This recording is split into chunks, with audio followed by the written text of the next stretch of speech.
She's the first woman to ever hold the role in the history of New South Wales. Karen Webb announced as the state's next police commissioner, replacing Mick Fuller. And we're pleased to say that Commissioner Webb joins us now from Sydney. I really appreciate you being with us. Congratulations on the role. New South Wales so far behind the times. Not anymore. Not really. How did it feel? Thank you. Thanks for having me. Oh, it's amazing. I'm still on cloud nine. I'm so proud and privileged to be in this position. I'm really looking forward to leading the organisation. We've got 22,000 good people to keep New South Wales safe, so I'm so looking forward to it. Look, I'm just listening yesterday to your achievements in the force over more than 30 years that you've spent. I know you joined in the late 80s. It was so incredible to hear that your breadth of experience.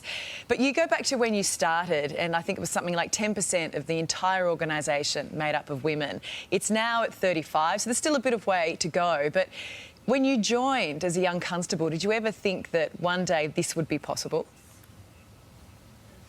No, I didn't even conceive it or imagine it. It wasn't something that I wanted to do. I just wanted to join the police and make a difference. So, you know, I'm just grateful that I got this opportunity, although I've worked hard. So, as you said, I've got a very diverse, broad experience and career in the New South Wales Police. I've been at every rank, moved through the organisation, you know, gathered all that experience, and now it's put me in this ideal position for this role, and I think I've got what it takes to lead this organisation for the next 5 years. No doubt, and full respect to you.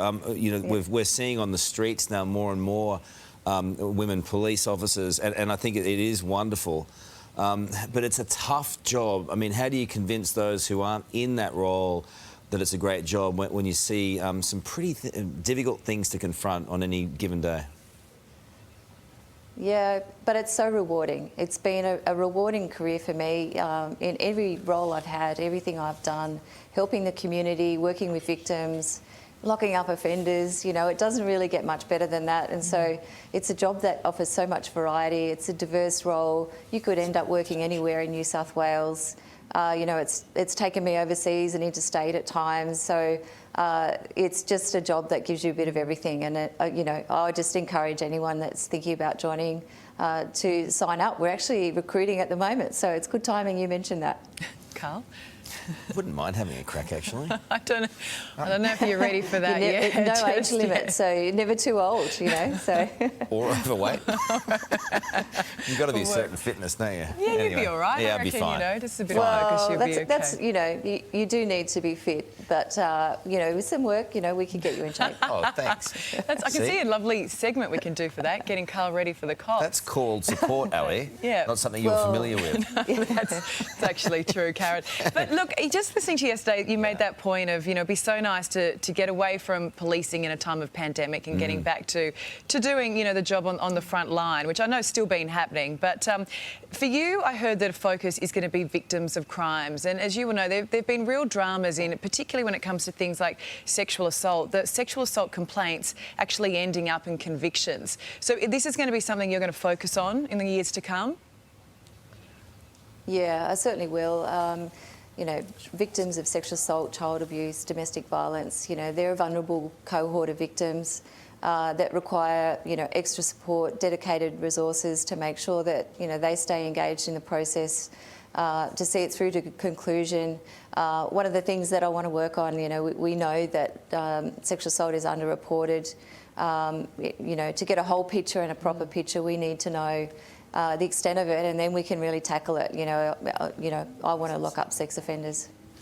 You're coming into things. There's a lot going on as well, and William Tyrrell keeps bubbling along as an investigation, a really important and vital one. We all need a bit of patience with that, don't we? We do, and that's the thing that the police officers have. We have patience in spades, but we're also tenacious, and we're so determined. This matter and all matters, and I'm confident we'll come up with a result. We'll just keep going, keep digging, keep searching every nook and cranny, no stone unturned. Yesterday we had the police divers up there diving into septic tanks and water tanks. So, you know, we're using all our resources for this. Again, we're going over ground. We may have already been over.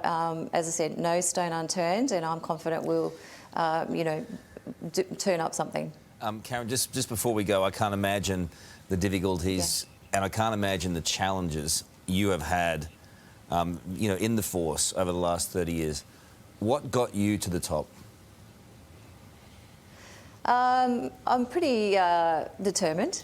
I grew up in a family of boys. I've got sons, so working with men was no drama for me. I just enjoyed being a police officer and getting in, supporting victims and arresting offenders.